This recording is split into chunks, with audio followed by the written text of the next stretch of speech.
পূরণ করতে না পারো তাহলে কেন আমরা তোমার ইবাদত করব? কেন তোমার সামনে মাথা নত করব? কার কাছে হাত পাতবো? কিন্তু আমার বানু, আপনি হচ্ছেন আমুনের সহধর্মিনী এবং তার ইলাহিদের একজন। কিভাবে আশা করেন আমুন আপনাকে ইশক করতে সাহায্য করবে? কোনোদিনই করবে না। থামো বলছি। কেন আমাকে রাগান্বিত করছো?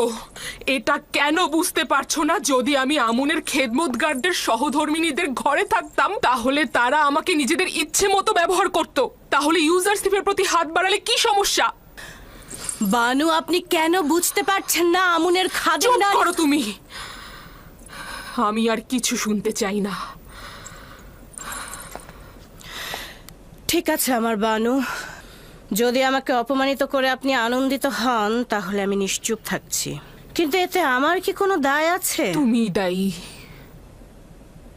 তোমার তীর্যক কথা দিয়ে আমার মনকে বিষাক্ত না করে সুন্দর একটি পথ বলে দাও কারিমামা। আমি তো পূর্বেও বলেছি, কিন্তু আপনি কর্ণপাত করেননি। কেন জনাব পুতিফারের কাছে যাচ্ছেন না? যেভাবে আপনি তার মাধ্যমে ইউজারশিফকে কারাগারে পাঠিয়েছেন, ঠিক একইভাবে তার মাধ্যমে ইউজারশিফকে আজাদ করুন। পুতিফার আমার কাছে জানতে চাইবে না যে কেন আমি তাকে জেলে পাঠালাম আর কেনই বা এখন তাকে ছাড়াতে চাচ্ছি? তোমার প্রস্তাব তোমারই মতো কারিমামা।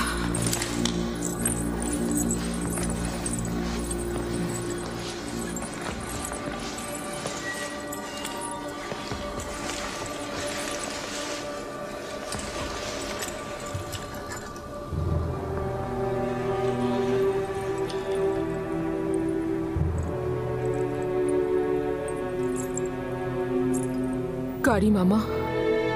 জি আমার বানু। ভুল কি আমার নাকি এই আয়নার? আমাকে বিবর্ণ মনে হচ্ছে কেন? আপনি চিন্তিত হবেন না আমার বানু, সাজসজ্জা করলে সব ঠিক হয়ে যাবে।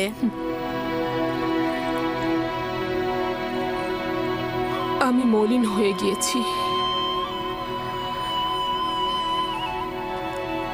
যদি এই বিষণ্ণতা এভাবেই অব্যাহত থাকে তাহলে ইউজারশিপ যেদিন মুক্তি পাবে তার সামনে কিভাবে দাঁড়াবো? নিজেকে কষ্ট দেবেন না। আপনি এখনো মিশরের সর্বশ্রেষ্ঠ সুন্দরী, অতীতের মতোই সদা প্রফুল্ল, জওয়ান এবং সুদর্শনা।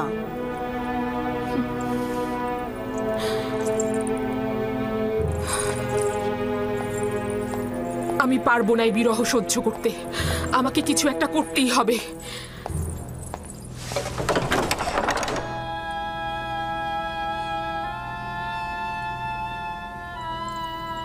ইউজারশিপ কি করে তালা ভেঙে ফেললো? এমনকি আমি দেখলাম সে এই দরজা স্পর্শও করেনি। তুই নিজেই ভেঙে গেছিস, ঠিক আমারই মতো।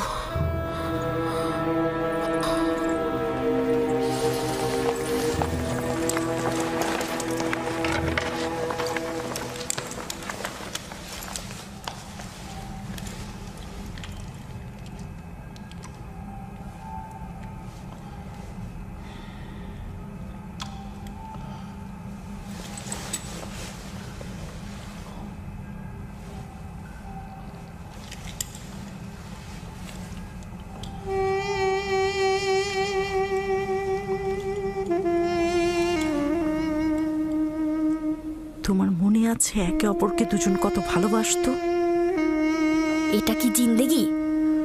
পশ্চিমের মৃত ব্যক্তিদের দুনিয়াও এর চেয়ে অধিক আনন্দের। বানু তার নিজের কামনা বাসনার জন্য এই গৃহকে নির্জীব করে ফেলেছে।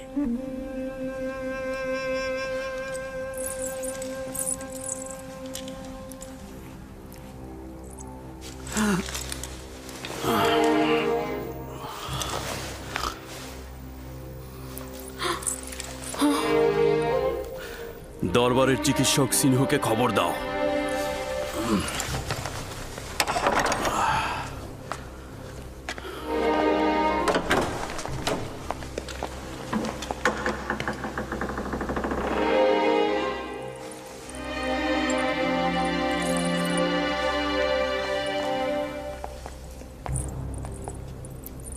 আলী জনাব পুতিফারের হাল হাকিকত ভালো মনে হচ্ছে না। দেখেছি আমি, আমার কিছুই করার নেই। তার চিকিৎসক দরকার, আমাকে নয়। আমাকে দেখে তার অবস্থা আরো খারাপ হচ্ছে।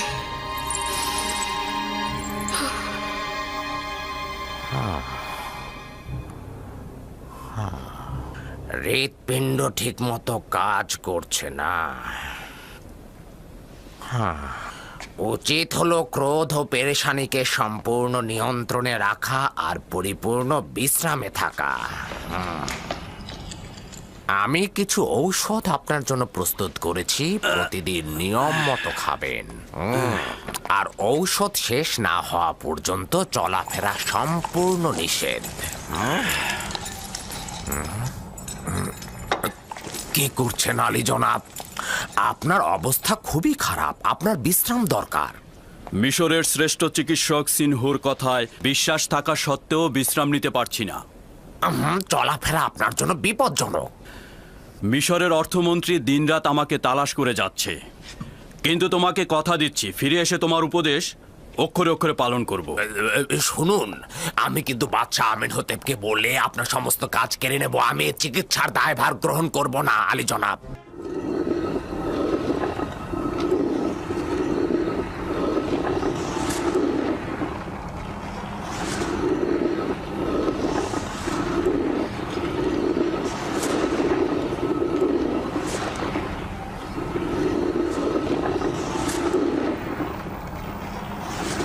দেখেছো কারি মামা,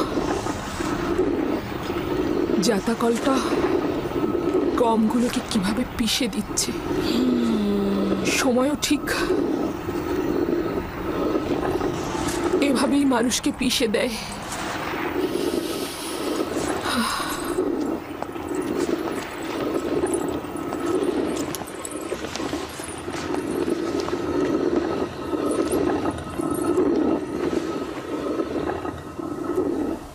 ইউজারসিফ 8-9 বছর হলো জেলখানায় রয়েছে, কিন্তু জুলেখাকে দেখে মনে হচ্ছে তার বয়স 20 বছর বেড়ে গেছে।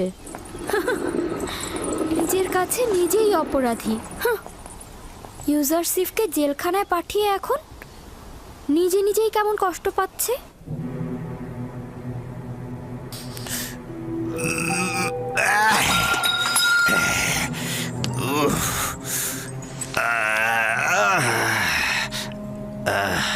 এই মাথা ব্যথা আমাকে কতল করে ফেলবে। জলদি সিনহোয়েকে ডাকো, সিনহোয়েকে ডাকো তাড়াতাড়ি।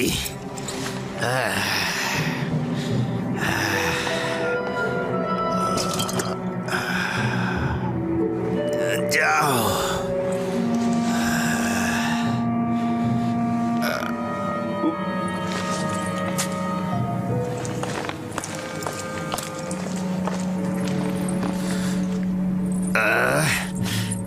যাও। আপনি অতিরিক্ত পান করছেন আলী জনাব। আপনার মাথা ব্যথা বিমারির মূল কারণ এই শরাব। আমার একমাত্র আরামের ঔষধ এটাই। যদি এটা আমাকে ডুবিয়ে না রাখতো তাহলে আমি অনেককেই কতল করে ফেলতাম। মিশরের মহামান্য বাদশাহ জনাব আমেন হতেব দীর্ঘজীবী হোক। ইরানুস, 1 গ্লাস পানি নিয়ে এসো, আলী জনাবকে ঔষধ খাওয়াতে হবে।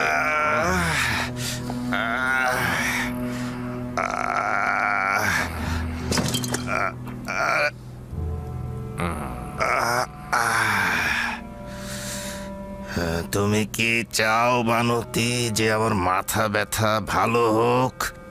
যদি তাই চাও তাহলে কেন মাথা ব্যথার কারণ ফাঁস করছো না? আপনার মাথা ব্যথার মূল কারণ অতিরিক্ত শরাব পান। এটা কিন্তু আমি আগেই বলেছিলাম বানু, কিন্তু মিশরের মহান বাদশাহ আমার কথা বিন্দু মাত্র কর্ণপাতই করেন না। আমার একমাত্র ঔষধ হচ্ছে শরাব, আর শরাবই পারে আমাকে প্রশান্তি দিতে। সাময়িক প্রশান্তি হলেও এটা আপনার মৃত্যুর কারণ হবে। কেন বাহানা করছো? আমার মাথা ব্যথা কমাতে পারে এমন কিছু বলো। আলী জনাব, আমাকে মাফ করবেন। যদি আপনি শরাব ত্যাগ না করেন তাহলে আমি বাধ্য হব আপনার অস্ত্রোপচার করতে আর মাথার থেকে মগজের পোকাগুলো বের করে নিয়ে আসতে। যে পোকাগুলো আমার মগজ খাচ্ছে এবং আমাকে কষ্ট দিচ্ছে সেগুলো হলো আগুনের ইবাদতখানার খাদেম।